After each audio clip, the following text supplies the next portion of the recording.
This is a demonstration and joining us now is of someone who sees the regulation of drones a bit differently.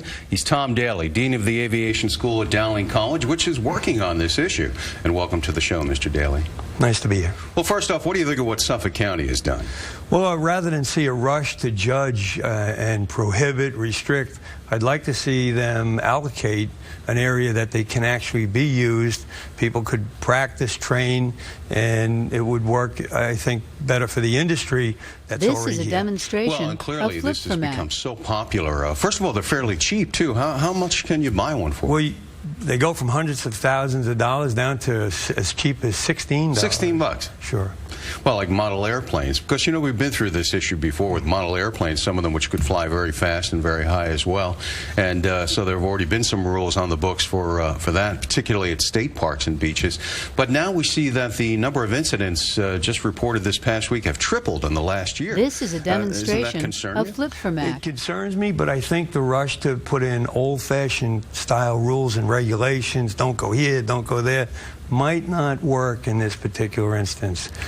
Where would you put them? Well, there would have to be in the software and development of it and the type of use that the particular drone is going to be. They could classify them and assign different types of restrictions to the software without it inflicting, you know, this is a demonstration sanctions of against the sport people and some of the commercial uses that you're going to see. Yeah, you see Dr. Spencer right there is one of the sponsors of this, but now he's got one that he's playing with in the parks.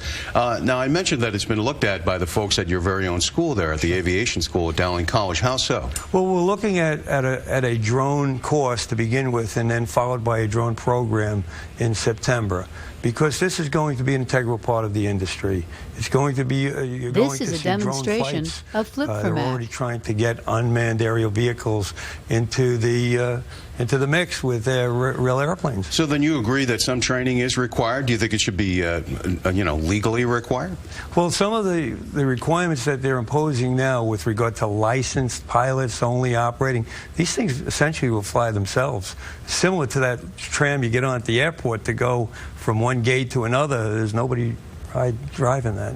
Well, and some of these, I understand, have a GPS chip in them. Not all of them, but some of them do, and they're probably more expensive. That would somehow prevent them from approaching the so-called no-fly zones like airports? Correct. How does that work? And even if they're disabled, the transmitter is disabled, they'll actually return to the starting point on their own.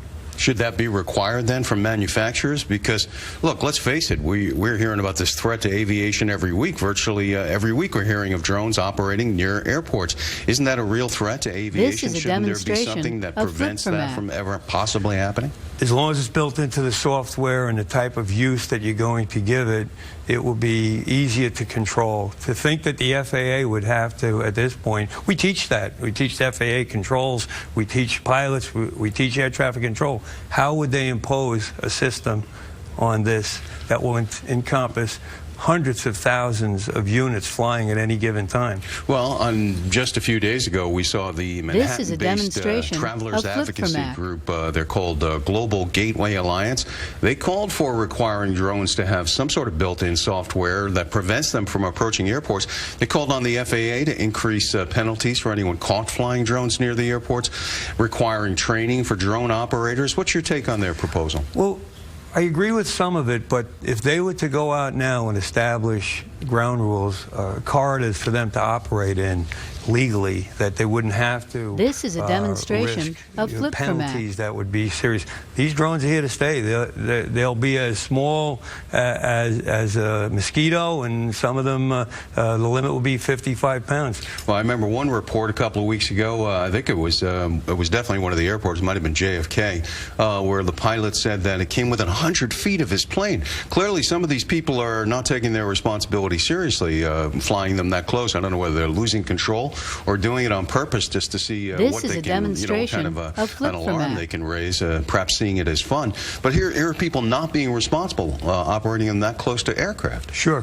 Well, we can't prevent criminal intent in any industry, but of course the need to control it, if we designate areas that they can be, then I think that we'll get more of a public education Well, now, the worst case scenario is that, and I'm sure somebody has to have thought of it in the world of people who really want to do harm to the United States. This is a demonstration what if a terrorist were of to get a hold of a flip-for-mat. drone, arm it with explosives, wouldn't even have to be that large of an explosive, and fly it right into a plane that's trying to land at one of the area airports?